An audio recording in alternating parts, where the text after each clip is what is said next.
Fade in on frost-kissed cobblestones at dawn, a grand plantation house looming like a shadowed tomb. Soft, haunting choral hum builds tension.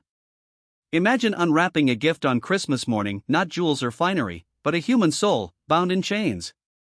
Now picture her eyes meeting yours, mirroring your own, revealing a divine reckoning for hidden sins. This is the chilling true tale of a brother's inheritance turned curse. Cut to black with an echoing whisper, she was his sister. In the hush of Christmas dawn, 1847, Bellere Plantation awoke under a veil of frost that clung to the Spanish moss like frozen tears from heaven. The air was crisp, unusually biting for Louisiana's bayou heart, carrying whispers of pine and distant river murmurs that seemed to echo ancient laments. Henri Dufrain, at 32, stepped onto the veranda, his boots crunching against the iced planks, each step a proclamation of his newfound dominion. 6 months prior, death had reshuffled the cards of fate. His father's passing had thrust upon him 3,000 acres of sugarcane fields, swaying like silent sentinels under the gray sky, and 170 enslaved lives, each one a thread in the tapestry of his family's tainted legacy. The mansion, with its towering columns painted bone-white, stood as a monument to Creole opulence, imported marble from Italy veining the floors, crystal chandeliers from Parisian ateliers dangling like captured stars, their facets now catching the weak winter light in prisms of false purity. Inside, the grand parlor thrummed with the ghosts of preparation. House servants, their movements a symphony of subdued efficiency, had toiled through the vigil of night, polishing silver until it gleamed like moonlight on still water, arranging garlands of holly and pine that released a resinous scent mingling with the savory promise of roasted quail and fig preserves. Candles flickered in wrought iron sconces, casting elongated shadows that danced across silk wallpapers depicting idyllic French countrysides, ironic illusions of freedom in a house built on bondage.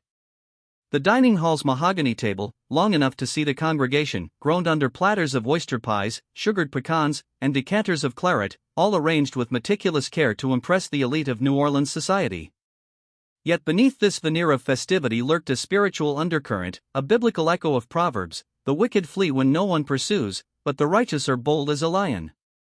Henri, once the prodigal second son, now felt the weight of that boldness, or was it the chain of inherited sin?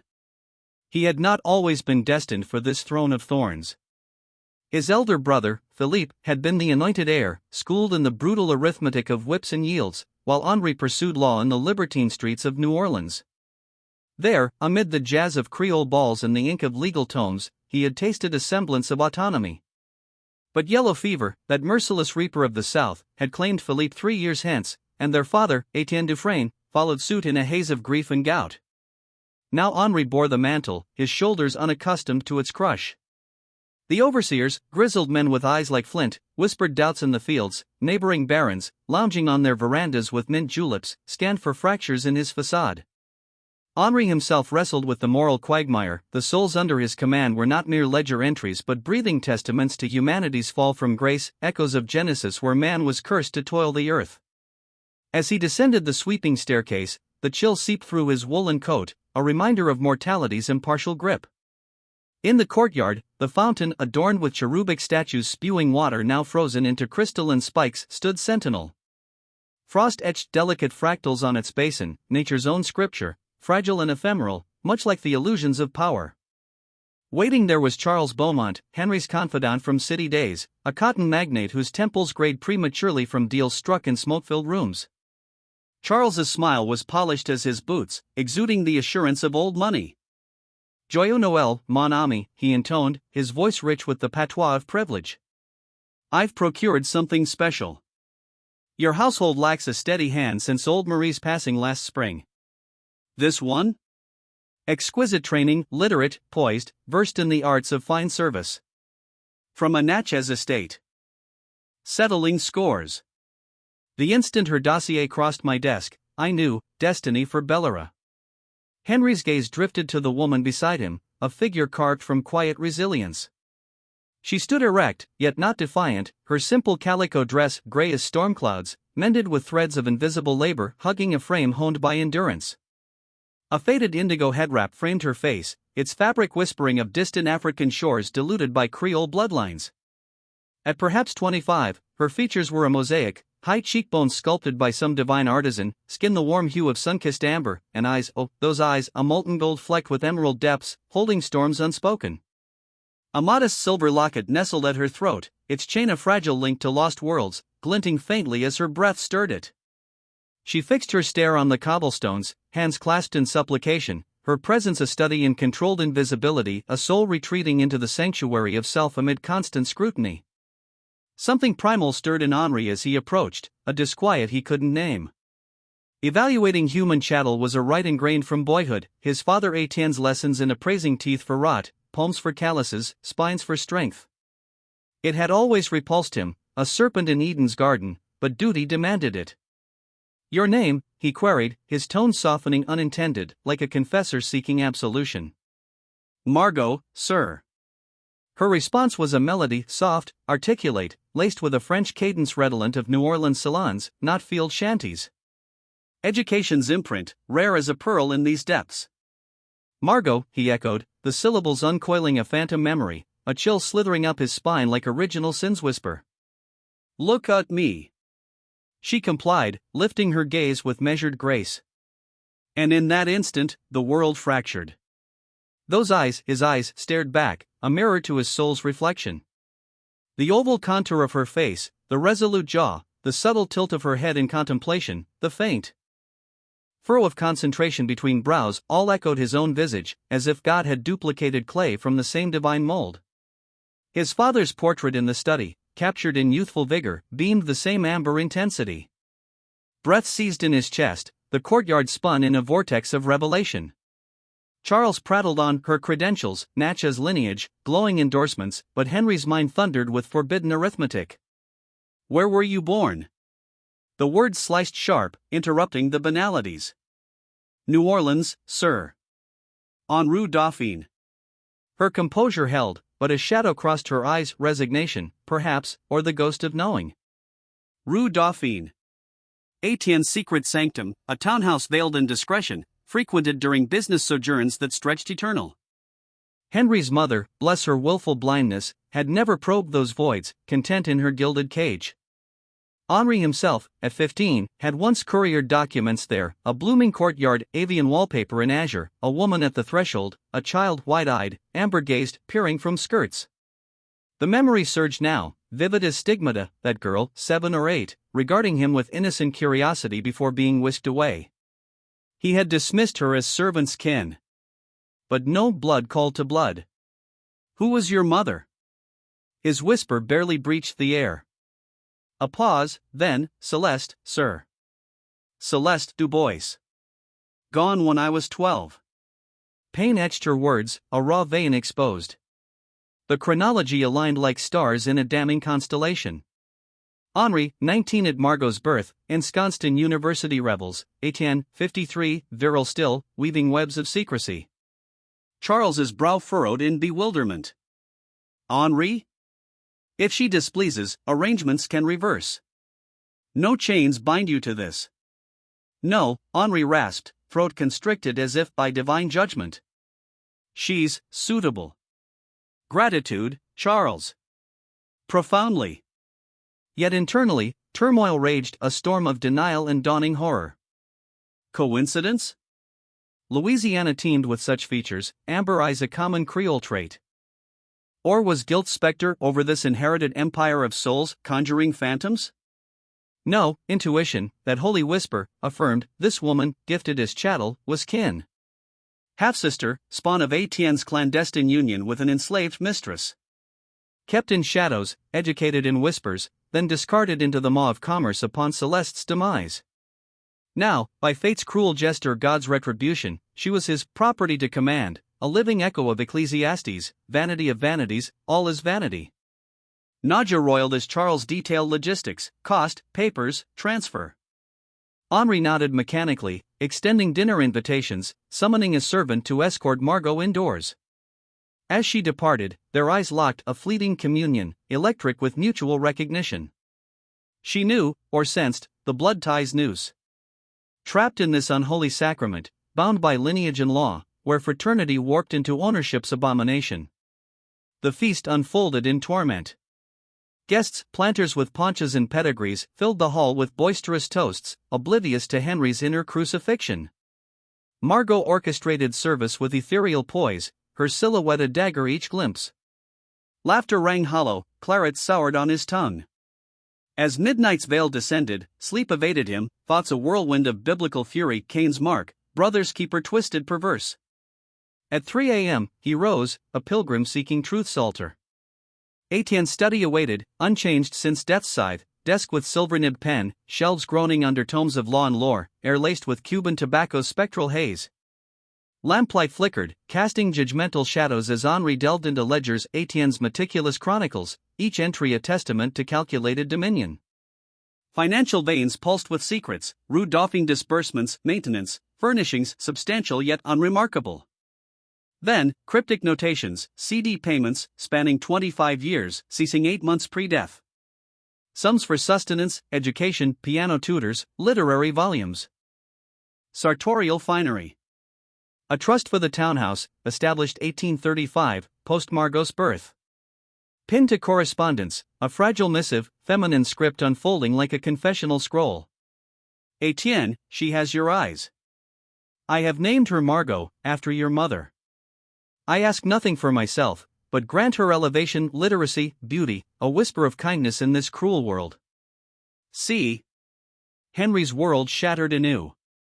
Grandmother Margot, Parisian-schooled paragon, whose insistence on tutors shaped Etienne. Revered in tales, immortalized in portraiture. To name a bastard daughter thus? Acknowledgement veiled in cruelty, provision without liberty, shadows without light. Receipts cascaded, philosophy texts, poetry anthologies, enlightenment for the enchained. Yet no manumission. Louisiana's codes permitted freedom's gift, albeit labyrinthine. Etienne chose chains, social facade over paternal grace, fearing scandals flood upon his empire. Dawn's rosy fingers pierced the panes as Henri unearthed the damning coda, 1834 ledger, lawyer's missive on Celeste's death, querying Margot's fate. Etienne's retort, sustain the trust. Alter not for the girl. She remains as is. E.d. As is, enslaved, adrift. Trust dissolved with Etienne's demise, Margot auctioned like heirloom silver. From Natchez chains to Christmas bough, sister to slave, in her brother's grasp. Funeral echoes mocked, governor's presence, bishop's paean to Etienne's virtue. Pillar of piety? Nay, hypocrite harboring sin's fruit. What of divine justice? Psalms thundered, the Lord tests the righteous, but the wicked and the one who loves violence his soul hates. Household stirred, pots clanging, voices murmuring. Margot among them, commencing servitude's liturgy, ignorant, or was she, of blood's bond? Had Celeste confessed paternal truth, or shielded with silence's mercy? Exhaustion clawed Henri as he emerged, eyes aflame. Fog enshrouded Bellere, a metaphysical shroud for secrets unearthed. In the morning room, overlooking gardens barren. In winter's grip, Margot directed maids, her commands gentle yet authoritative, earning deference in mere hours. Margot. From the threshold, his voice a summons. Yes, sir. Neutral mask, but apprehensions glint. Converse with me. Library. She trailed, step spectral, maintaining subservience's distance, a ritual etched in survival's stone. The library, Henri's sanctum, redolent of leather-bound wisdom, light diffusing through mullioned glass like Grace's filter. Childhood haven from whip's cracks and auction block's horrors. Now, Inquisition's chamber. Seal the door. Hesitation, implications vile, power's perversion. He hastened, no impropriety. Mere words. You read, you claim. Affirmative, sir. Rarity. Origin? Mother's orchestration. Youthful lessons, she championed knowledge's light. Remarkable matron. Eyes softened, mask cracking, indeed, sir. Beacon in darkness. Departed trusting my ascent beyond her shadows. Irony's blade twisted, Celeste's faith in protection, dashed by Sale's hammer. And your sire? Casual faint, heart pounding. Margot's gaze held steady, depths unfathomable. Did recognition lurk? Or innocence's veil? The question dangled, a precipice over abyss. But revelation's hour demanded patience. Henri probed gently, weaving queries like a confessor drawing sin's confession. Margot's responses, measured, revealing glimpses, childhood on Rue Dauphine, Celeste's tales of a benefactor distant yet providing, education's gifts amid bondage's curse. No overt admission, yet undertones hinted at half-truths whispered in maternal hush.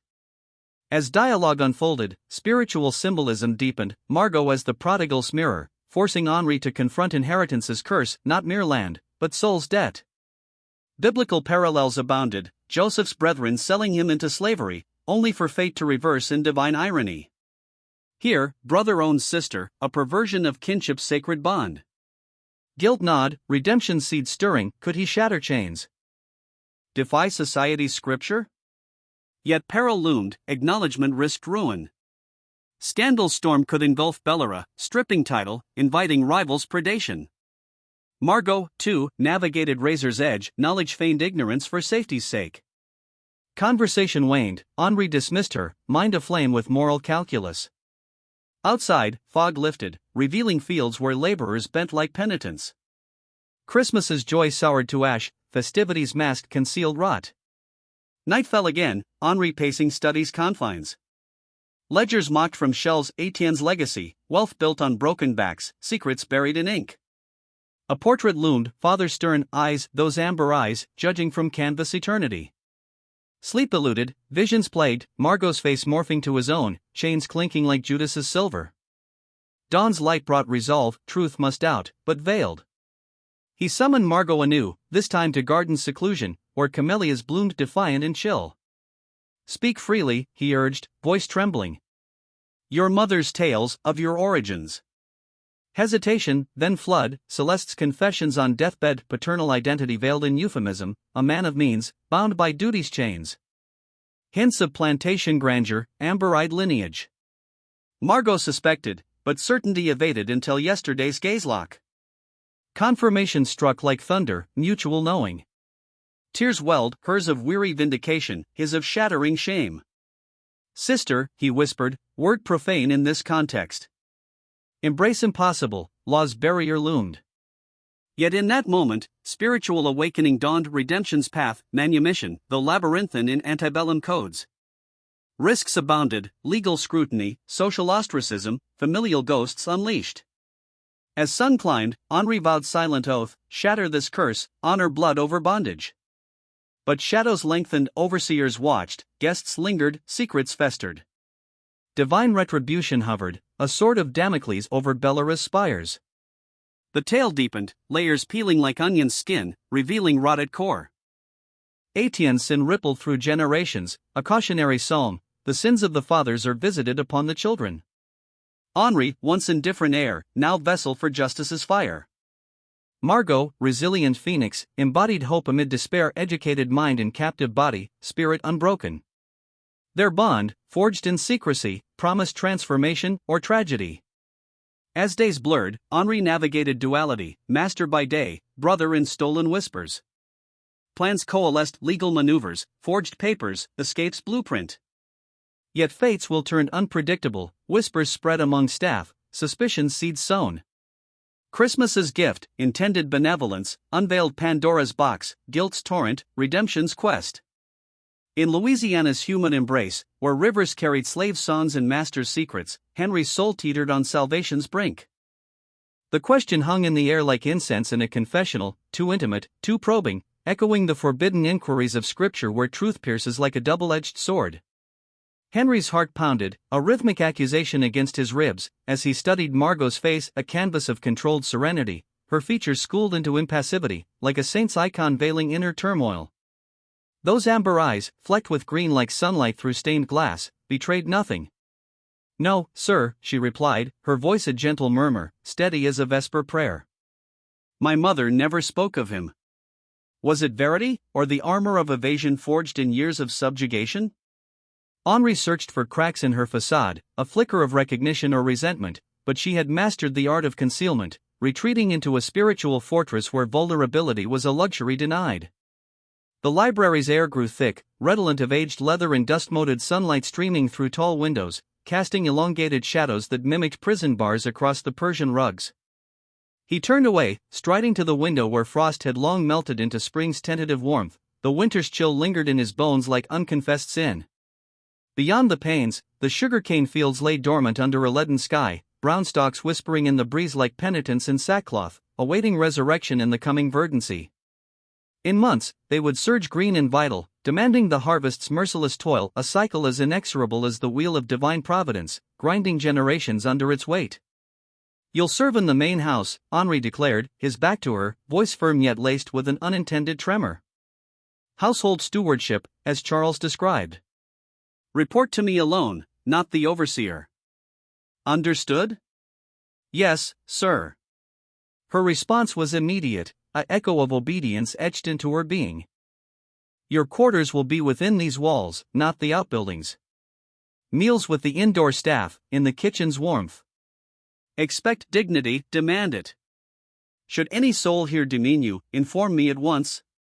He pivoted, locking eyes with hers, willing her to sense the undercurrent of protection, a brother's veiled vow amid the abomination of ownership. Margot's gaze widened fractionally, a ripple in still waters, her high cheekbones catching the light like polished ivory. This was no standard decree from master to chattel, it carried the weight of anomaly, perhaps peril. Kindness in this world often masked ulterior shadows, lust, manipulation, the serpent skies in Eden's garden. "Thank you, sir," she murmured, her tone a neutral veil, revealing naught of the questions swirling beneath. Dismissed. She departed with graceful haste, her footsteps a soft retreat on the heart pine floors, leaving Henri to collapse into the leather armchair, his father's throne, now his burden, creaking under the gravity of legacy. Ownership's yoke pressed upon him, a spiritual millstone, the law decreed her his to command, to exploit or discard like a tarnished heirloom. Nausea surged, while rising as visions assailed, whips cracking in fields, auction blocks, humiliations, all sanctified by society's scripture.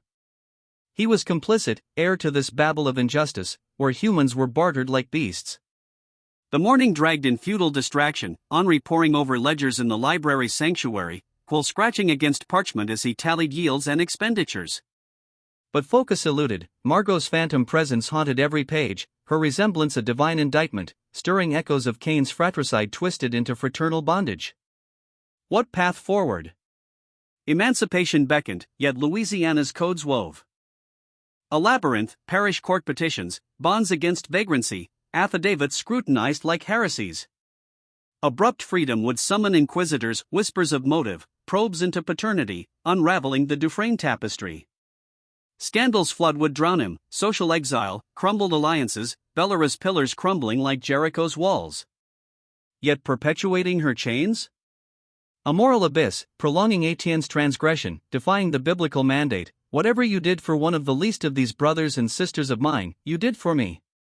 Weeks blurred into a fragile stasis, spring's tendrils uncoiling across the bayou. Margot excelled, a paragon of competence, orchestrating Bellere's rhythms with intuitive grace. She glided through corridors like a specter of efficiency, anticipating larder shortages before cooks voiced them, mending linens with stitches fine as embroidery, directing staff with a quiet authority that quelled murmurs. Long-serving retainers, those who had polished Etienne's silver and swaddled Henri in infancy, nodded approval, her presence a balm amid the household's ceaseless churn. Yet Henri observed incessantly, a vigilant confessor seeking signs of shared knowledge. He caught her once before Etienne's portrait in the study, her silhouette framed by candlelight, expression inscrutable as she traced the canvas's stern visage. Etienne at 40, hand on a globe symbolizing dominion, eyes piercing with that familial amber intensity, a gaze that now accused from oil and eternity. Another eve, in the music salon where dust motes danced in slanted sunbeams, he found her at the grand piano, his mother's relic, ivory keys yellowed like aged parchment, strings humming with latent melody. Margot's fingers hovered, a breath from contact, as if invoking a sacred rite or restraining a forbidden urge.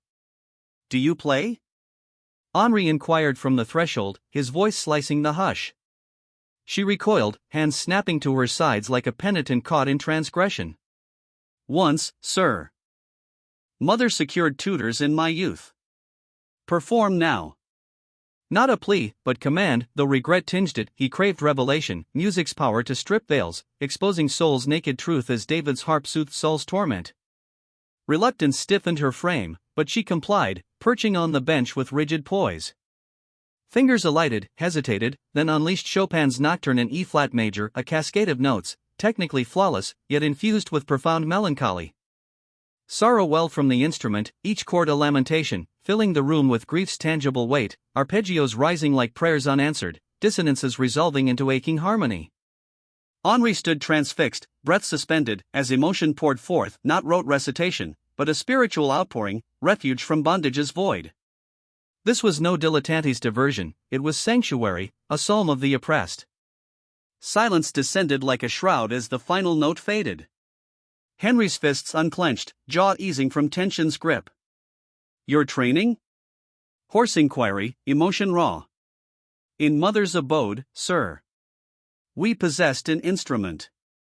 She deemed music a portal to realms beyond chains. Henri Dufrain, he echoed, throat constricted as memories surged. Yes, sir. Her hands stilled, a subtle tremor betraying inner storm. Describe it. Urgency laced his words, a confessor drawing forth testimony. Pause stretched, eternal as judgment's weight, then words flowed, soft, evocative, painting visions, modest yet enchanting. Courtyard bloomed with jasmine vines twining ironwork, roses perfuming the air like incense. Mother tended them devoutly, whispering as she pruned, claiming Flora thrived on affection's touch. Parlor walls bore azure paper, silver birds flitting in eternal flight. I tallied them during lessons, 47 always, a constant in Flux's sea. Henri's vision blurred, assaulted by recollection, his adolescent errand to that very sanctum, courtyard's floral embrace, wallpaper's avian grace, Celeste at the door. Elegant, poised and young Margot, peeking with innocent wonder, amber eyes mirroring his own. Proximity without recognition, blood's call unheard amid ignorance's din. A divine irony, siblings divided by sin's chasm. And its fate? He knew, yet needed her voice's confirmation. Sold post-mother's departure. Lawyer decreed arrangements void, no haven for me. Placed with garden district kin, benevolent, teaching embroidery, permitting tomes in twilight hours. But debts claimed them, I was bartered thrice since, chattel in commerce's tide. Matter-of-fact recitation, devoid of bitterness, yet laced with resignation's poison, a survival hymn, echoing job's endurance, though he slay me, yet will I hope in him. Impermanence reigns, sir. Dwellings, packs, mercies, all ephemeral, stripped in an instant. Her philosophy cut deeper than accusation, a mirror to slavery's spiritual desolation, hope extinguished, dignity eroded, souls tempered in suffering's forge. Henri averted his gaze, lest emotion betray. The piano, employ it freely. It languishes silence since mother's passing. Father preserved it, untouched. Let melody revive it, silence ill suits song. Surprise fractured her composure, eyes widening like dawn's first light. Sir? Command it so. Deem it duty, maintenance through use. Gratitude whispered, thank you, sir. Yet undertones swirled, bewilderment, suspicion. What recompense did he seek for such grace? Henri fled the salon, acid truth scorching his core, redemption's path obstructed. Manumission's maze loomed, affidavits, bonds, court's gaze. Precipitous action invited ruin, Etienne's shadow exposed, Dufrain name besmirched like Babel's fall. Small mercies he granted, privacy's chamber, respectful address, piano solace, a meager atonement, crumbs from Lazarus's table. Spring erupted in verdant fury, humidity cloaking Bellere like a shroud, air thick as sacrament's wine. Fields greened overnight, cane shoots piercing soil like resurrection's promise, demanding labor's tithe. Henri immersed in stewardship's frenzy, dawn conferences with overseers, bearded sentinels on horseback, eyes vigilant as angels, inspecting plows rusted from winter's neglect, mills silent yet poised for harvest's roar. Ledgers consumed evenings, negotiations with Crescent City merchants via courier, crises averted, floods threatening levees, pests gnawing roots. Distractions bomb, yet feudal Margot permeated, her orchestration seamless, a constant reminder of blood's bond twisted profane. Staff dynamics shifted, house servants embraced her, her directives equitable, labor shared, sleeves rolled in communal toil, laundering linens in steam-filled outbuildings or kneading dough amid flowers' haze. Field hands, however, harbored envy, whispers slithering like serpents, her elevation a theft of equity in oppression's hierarchy. Henri overheard mutterings at dusk, saw sidelong glares as she traversed paths, resentment's seed, fertile in injustice's soil. April brought the catalyst, a missive from New Orleans, Bogart and Associates seal waxen and formal. Henri unsealed it in study's solitude, expecting banalities, contracts, disbursements. Instead, dreads chill, regarding your late father's estate, sealed document from 1834. Conditions met, enclosed. Trembling fingers breached the aged envelope, Etienne's script emerging bold, faded to sepia, intimate salutation, Henri. No formalities, raw confession. If this reaches you, I am dust, and dreaded events unfold. Cowardice silenced me in life, death compels truth. In 1833, Celeste Dubois entered my world, enslaved, yet erudite, Parisian grace in bondage. I freed her, nay, acquired, binding her in affection's chains. Love? Perhaps, but eclipsed by status as allure, society's throne, Bellere's comforts. Pregnancy forced choice, liberation and scandal, or concealment. I chose shadows, Rue Dauphine Haven, provisions ample, visits sparse. Self-deception, sufficient kindness. Nay, cowardice garbed in. Pragmatism, selfishness as duty. Margot, your sister, knew a phantom father, unclaimed. Celeste withheld my name, but awareness dawned in her gaze, secret, liability. I witnessed, inert. Post-death fears, trust dissolves with Celeste's end. No further safeguards, explanations intolerable. If Margot sold, ensnared in the machine I profited from, locate her. Emancipate. Bestow life denied. Not plea, but mandate, from father, from failure's abyss. Rectify my frailty. Embody manhood I forsook. Delivery conditions, my demise, Celeste's. Both true, Margot adrift. Find her. Free her. Kinship overdue. Henri Dufrain. Thrice Henri devoured the words, emotions cresting, fury's blaze of procrastination, grief's torrent for lost years, disgust's nausea at hypocrisy. Etienne knew peril, scripted redemption, yet lingered 13 years inactive, sustaining facade, accruing wealth on broken backs. Sins bequeathed, not merely silver, spiritual debt, demanding atonement. Window vigil, fields alive, workers bending like supplicants, overseer's silhouette judgmental. Revelation reframed, each soul kin, narratives shattered by avarice's hammer. Henri's complicity glared, beneficiary, perpetuator. Sickness roiled, letter crushed, then smoothed, mockery in ink, make right. But how?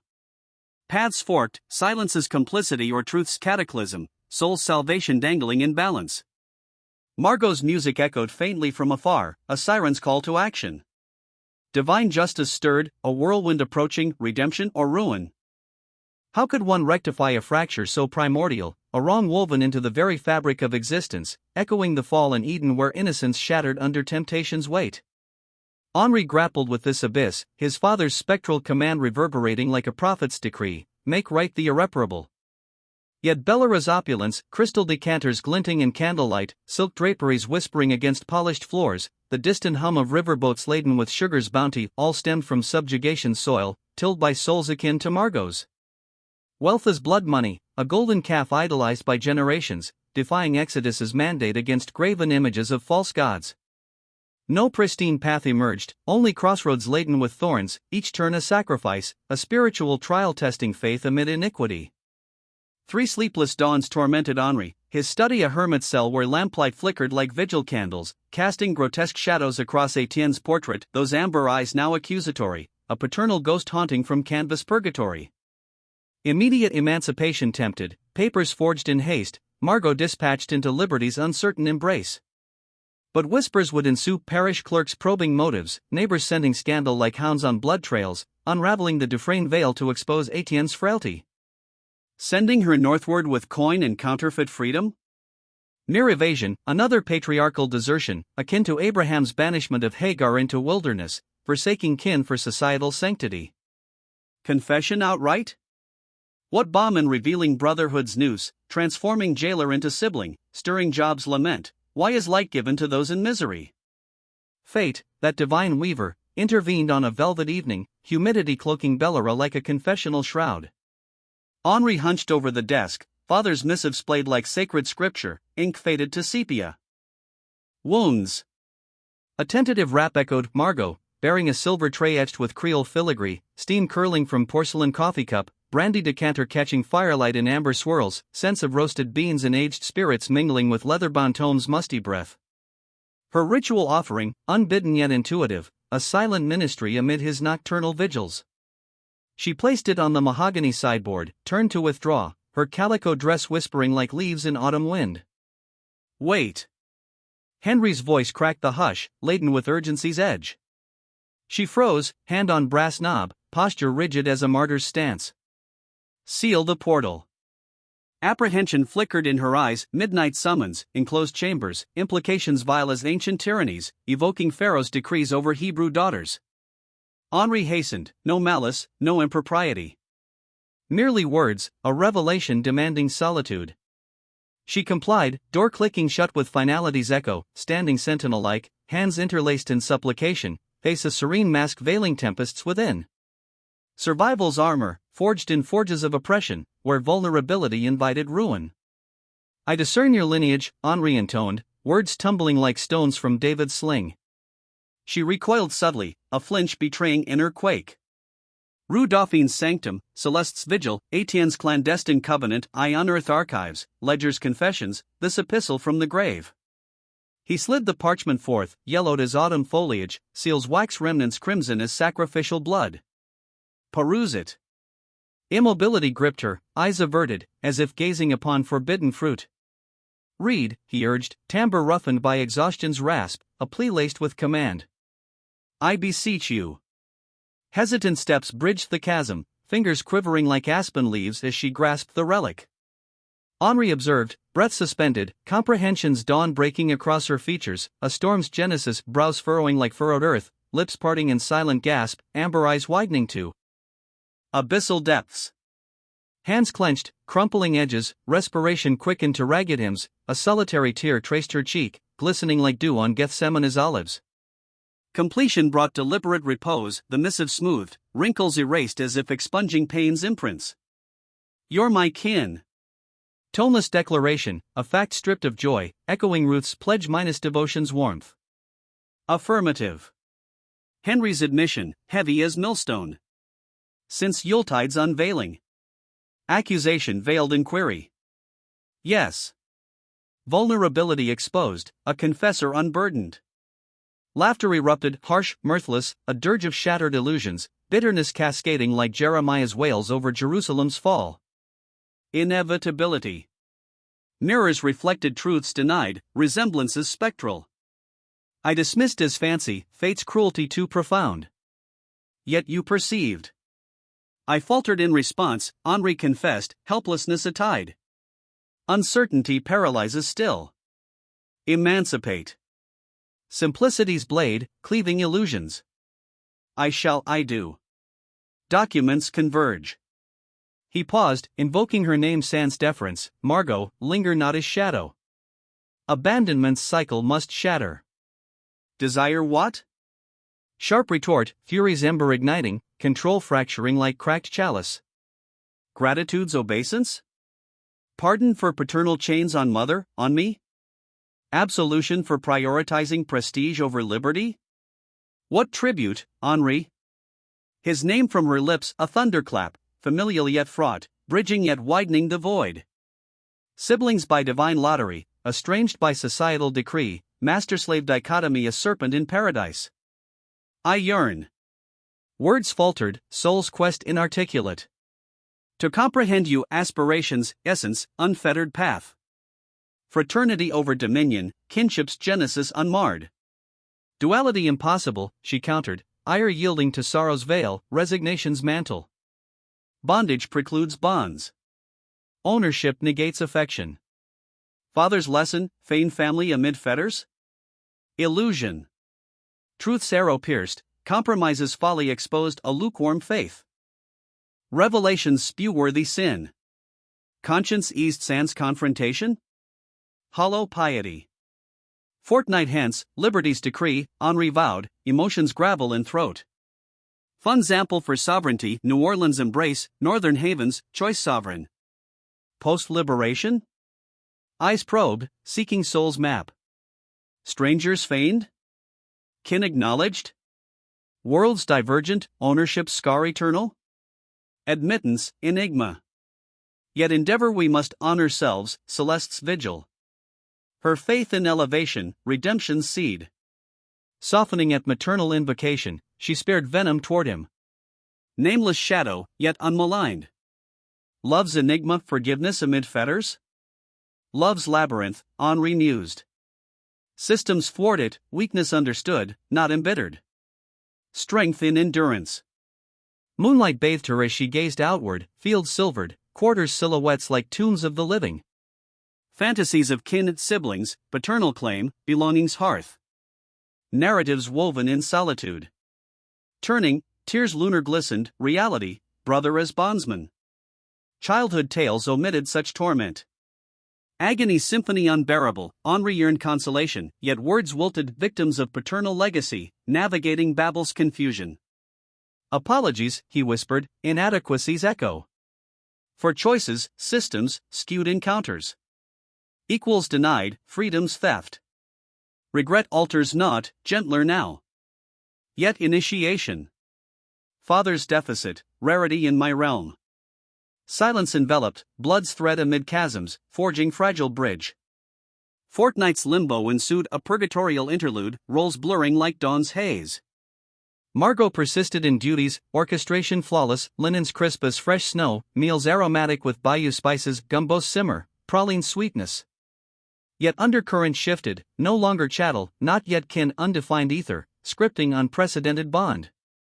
Henri solicited counsel, valuing her vantage, efficiencies in larder management, humane shifts in labor rhythms, reduced floggings, Sabbath respites. Outsider's wisdom, gleaned from powerlessness's perch, illuminated blind spots, a prophetic voice amid complacency. Margot thawed, petals unfurling, intellect sharp as Damascus blade, humor arid as desert winds. Amid negotiation woes, issue reason, decree desires. Manipulable are the equitable. Laughter startled, me, manipulable? Valiant in vicious arena, admirable, yet wearying. Sting yielded insight, humane facade in inhumane coliseum, Sisyphean toil. Library vespers, protocol breached, sibling colloquy sans hierarchy. Henri recounted Bellere's yoke, secondary son's shadow, Philippe's spectre, legal pursuits curtailed by inheritance's call. Margot evoked Rue Dauphine's idol, Celeste's equilibrium, dignity amid deference. Shakespeare perused, yet papers chained mobility. Chopin mastered, choices curtailed. Awareness amplified denial, ignorance's allure? Resentment? Henri queried. Negative. Armament for ascent, skills as salvation. Bestowed maximally. Father's best, insufficient, bitter retort. Human frailty universal, comfort over valor. Unexceptional sin. Her magnanimity shamed, grace amid grievance, humanity affirmed in deniers thereof. You're extraordinary, sincere. Survivor, corrected, smile genuine, burdens lifting. Adaptation's art, self-preservation in annihilation's design. Manumission's dawn, study solemn, documents pristine, parchment decrees, seals authoritative as papal bulls. Bank draft, $5,000, fortune for reinvention. Accomplished, Henri proffered. Liberty's mantle. Tremulous grasp, scrutiny meticulous, clauses dissected for snares. Completion, relief mingled with melancholy, possibility's burden. Gratitude. Destination? Undecided. Self-discovery's quest undefined by others. Role-less existence, terrifying thrill. Not of comprehension, loss's pang, presence's void imminent. Louisiana linger? Choice's splendor, mine alone. At threshold, pivot, Henri, paternal failure redeemed. Past lingers, yet effort echoes. Humanity perceived over. Possession. Solitude engulfed post-departure, emancipation fulfilled, yet bereavement profound. Sibling ideal tarnished by ownership's taint, indelible as Cain's mark. Appropriate scar, mnemonic of systemic cost, discomfort's sacrament. 3 morns hence, fog's embrace, Margot's exodus. Gallery vigil, Henri's silhouette against dawn's pallor. Carriage laden modestly, trunk solitary, refusals of excess, fresh genesis, selection sovereign. Farewell wave, miss swallowing form, apparition dissolved, reality's phantom. Bellere hollowed, efficiency persisted, yet vitality fled. Redemption's ember extinguished, guilt's embers reignited. Immersion in toil futile, fields laborers mirrored Margot, narratives fractured, potentials crushed. Wealth's foundation exposed, suffering's edifice, legalized anguish. Transformation seated, quotas eased, prophets sacrificed for mercy, families inviolate, sales forbidden, clandestine academy, literacy's light for youth, tutor from New Orleans free circles, defying code's shadows. Yet sufficiency eluded, systemic rot demanded uprooting. Henri pondered abolition's call, Bellere's dissolution a radical atonement, echoing John's baptismal renewal. Margot's letters arrived sporadically, New Orleans rebirth, ventures in education, aiding kin in chains. Kinship endured, fragile yet resilient, a testament to grace amid graveyards of injustice. Spiritual chill lingered, divine justice's whisper, sins visited yet redeemable. In Bayou's hush, Henri prayed for absolution, Margot's freedom a beacon in darkness's sea. The whispers began as murmurs in the cane fields, then slithered into drawing rooms and verandas across the parish. Neighbors, men whose fortunes mirrored Etienne's, whose overseers cracked whips with the same practiced rhythm, noticed the shifts at Bellere. Quotas eased in harvest's crucible, families remained intact when auction blocks beckoned with tempting coin, children vanished from toil into makeshift classrooms where a free woman of color from New Orleans taught letters by lantern light. Softness, they called it over brandy and cigars, voices thick with disdain. Impractical folly. Dangerous precedent. Charles Beaumont arrived unannounced one sweltering June evening in 1848, his carriage dust-streaked from the river road.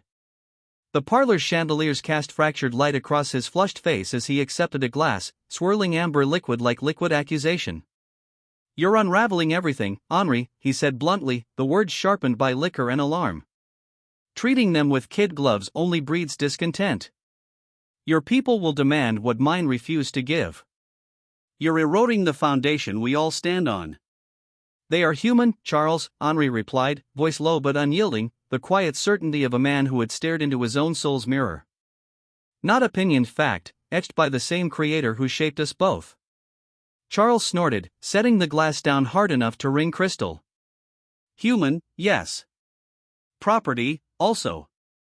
Law decrees it. Society enforces it. You can't rewrite reality with charity. The world turns on hierarchy, not sentiment. You've changed since your father's grave closed over him. Strange notions. People talk abolitionist whispers. Dangerous in these parts." Henri met his gaze without flinching, though a chill traced his spine like frost on a December fountain. In 1848 Louisiana, the word abolitionist carried the weight of treason, inviting night riders, ruined credit. Social exile, or worse. Yet confession of Margot remained locked behind his teeth. Some truths were dynamite in polite company, liable to detonate reputations and alliances alike. "Let them talk," he said finally. "I cannot unknow what I've seen." Charles departed with a curt nod, friendship strained like overtaxed rope.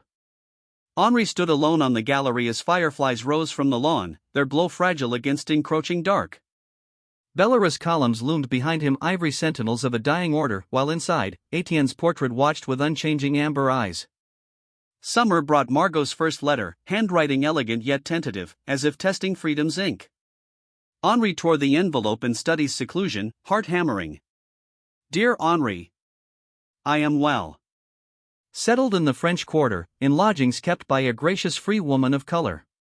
Choice remains alien. I pause, awaiting permission that no longer binds. Yet I learn. Perhaps I uncover who I was beneath survival's masks. I ponder our father often. Hatred eludes me, though reason urges it. He was ensnared in corruption's web, lacking valor to sever strands. Weakness, not monstrosity. Most falter under trial, choosing ease over righteousness.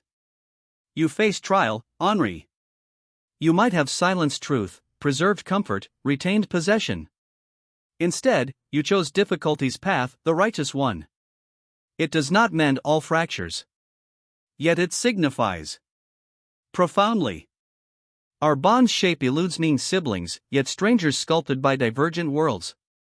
Distance may persist, blood's thread thin across history's gulf. Or proximity may grow. Either path, know this, I harbor no blame for my birth's circumstances, nor the years in chains. You inherited horror and met it with unexpected grace. Thank you for liberty, for perceiving personhood beyond property, for embodying the brotherhood fate denied us. With affection and cautious hope. Margot. Henri read until lamplight wavered, relief and sorrow entwining like jasmine vines. Safety. Freedom. Absence of hatred. Yet separation's ache persisted, a sibling glimpsed, then lost to independent currents. His reply poured forth pages, guilt's torrent, paternal fury, grief at belated kinship, tentative reforms at Bellere, unease with inherited dominion. Her response arrived moon cycle later, counsel that pierced like scripture. You seek guidance on action. No voice but yours can decree it. Yet hear what life taught me, past unalterable, yet its repetition refusable. 170 souls depend on your will, human lives, not ledger entries. Mass emancipation courts ruin, courts would block, society punish. But dignity lies within reach. Preserve families. Impart literacy, skills armor for inevitable dawn when chains fall. Slavery's edifice crumbles, history decrees it. Be the master who tempers cruelty, who sows for harvest you may not reap. Insufficient? Always. Yet infinitely superior to inaction. Henri heeded, proceeding with caution's stealth. Families shielded from separation's blade, regardless of profit's lure. School sustained, mandatory for children under 12, defended as investment in capable labor. Quotas moderated, suffering's edge blunted at yield's expense. Quarters mended, roofs patched, rations augmented, physicians summoned without parsimony. Whip abandoned, infractions met with graduated consequence, less violent, yet dominion's leash intact. Neighbors' barbs sharpened. Business cooled. Warnings multiplied, spoiling them invites rebellion. Abolitionist leanings court peril. Henri endured, fortified by Margot's distant voice. Correspondence became lifeline. Margot's school flourished covertly, teaching free and permitted enslaved alike, defying statutes that branded literacy seditious. I impart mother's legacy, she wrote. Knowledge empowers. Dignity intrinsic, not conferred. Humanity transcends statute. Small labor, yet mine. Henri marveled at her audacity, fretted over peril. New Orleans tolerated more than rural parishes, yet boundaries existed, outspoken free women of color invited retribution subtle and overt. Calamity struck September 1849, frantic missive from a pupil. Authorities raided, spurred by complaint against incendiary instruction. Margot arrested, teaching without license, possessing suspect texts, myriad pretexts masking defiance's punishment. Henri raced to New Orleans, abandoning Bellere to trusted overseer. Connections mobilized, bribes dispersed, 3 harrowing days, coffers drained. Parish jail yielded her, thinner, bruised arms, laceration above eye crusted scarlet. Yet gaze unquenched, fire undimmed. I will not cease, she declared over cafe whispers, rivers murmur masking words. This defiance redeems what was stolen from me, mother, all. You court death, Henri rasped, fear jagged. Then I perish unbound, she countered. Superior to mother's fate. I refuse diminishment for others' ease. Too long I shrank. Argument died unborn, purpose animated her, meaning wrested from ashes. Aid me, he offered instead. Resources, influence, let me serve. Her smile evoked unlived childhood, you already do. Demonstrating transformation's possibility. Dignity extended, families preserved, minds awakened, seeds sown. Impact transcends sight. Years unspooled toward inevitable rupture. Sectional fissures widened, compromise withered. Henri persisted, incremental mercies, preparation for unseen dawn. Margot's school migrated, eluding patrols, becoming underground beacon, literacy, forged papers, safe passage for escapees. Contact remains sparse. Social peril, Henri's reputation as sympathizer. Letters bridged gulf, chronicles of endurance, kinship's tentative bloom. 1853 brought astonishment, engagement. Thomas Lauren, free carpenter, prosperous, steadfast. He perceives me wholly, she confided. History known, yet love persists. Unforeseen grace. Henri journeyed for nuptials, modest Catholic rite, French Quarter. He lingered rearward, unobtrusive. Vows exchanged, Margot's gaze found his smile radiant, not of ancient guilt loosening fractionally. Courtyard afterward, Thomas's handshake firm, appraising yet respectful. Your presence honors us, Margot said, hand on spouse's arm. I would not miss this joy, Henri replied. Genuine happiness.